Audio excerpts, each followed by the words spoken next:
Severed Heads is meant for a mature audience only. This program contains violent, sexual, and disturbing scenarios. Viewer discretion is advised.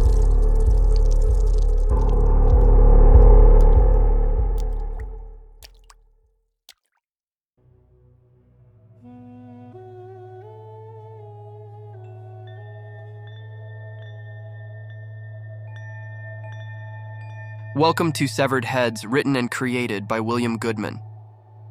This story is called The Hearts of the Helpless, Part 2 of a 5-part series.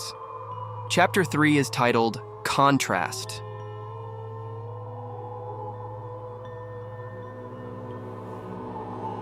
This scenery is beautiful. My viewfinder captures its aesthetic. Under the enlarger, I put a high filter and set it. It's ready.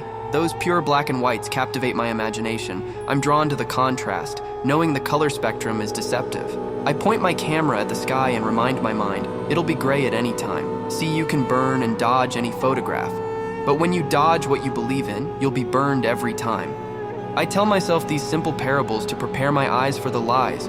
Black and whites only work in photography, because the rest of the world cries in gray skies. We all walk that same thin line. We try to justify evil with evil and hope we tightrope to the brighter side. Make that thin line into a noose and hang ourselves until we die. I'm just so sick of society telling me morality triumphs evil, regardless of the crime. My brother died 2 weeks ago in a convenience store massacre, and the culprit still hasn't been found. I've told the cops a handful of times. It's that delinquent, Billy Brooks, who hangs around the store late every night, pestering every single customer saying, "You give me $1 and I'll spare your life." They just don't listen though. They say I need proof. They say they can't arrest someone based on intuition and hope. But I know, believe me, I know. And Billy, you're mine. I know your new hangout, and I'll see you tonight around 9 with a handgun and a shovel, because after your bloodbath, I'll let you rest in your casket as I bury your capsule deep within the planet, dead or alive. Dead or alive. Dead or alive. Dead or alive.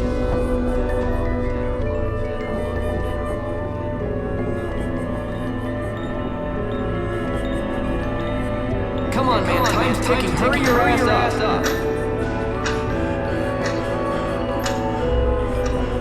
Life is a joke. Life is a joke. Yet priests still spew their jokes on stage, telling us there's good in humanity, and every human being has a chance to grab happiness, and every argument doesn't mean we have to bleed out in an ambulance and end up in a body bag.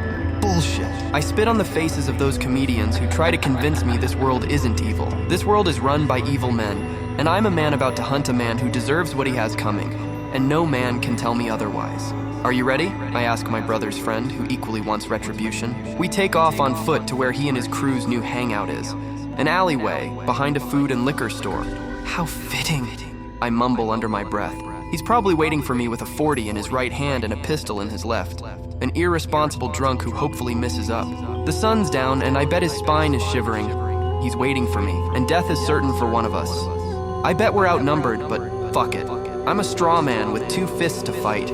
Throw the sharks my red herrings and hope they take a bite, which I most certainly know they will. And I may want to kill Bill, but I'm not the Black Mamba. This isn't Hollywood, and revenge isn't scripted and acted until every single angle is captured on my camera. I know this could very well be my last hour on this terrible planet, but my brother needs to know either his killer, or I will be joining him 6 feet under the gravel. It's kind of funny in a miserable way. I was a terrible little brother, with an attitude problem, but blood is blood, and when one bleeds out, we'll find a way to stitch you up, because we'll always care for one another. I truly loved you, big bro. It shouldn't take death for me to shout out, I'm sorry, but I was stubborn and immature, and I truly never knew what a loss can do to a man's soul. I promise you, though, I'll make Billy suffer, even if it's the last thing in my control. Billy! Billy! Billy! Billy! I'm going to fucking kill you! I had nothing to do with it, man. I told the cops everything I know. Be reasonable, please. Oh, dear God, please. Look, man, Shut the fuck up! Sounds like we've run out of time. You don't have time.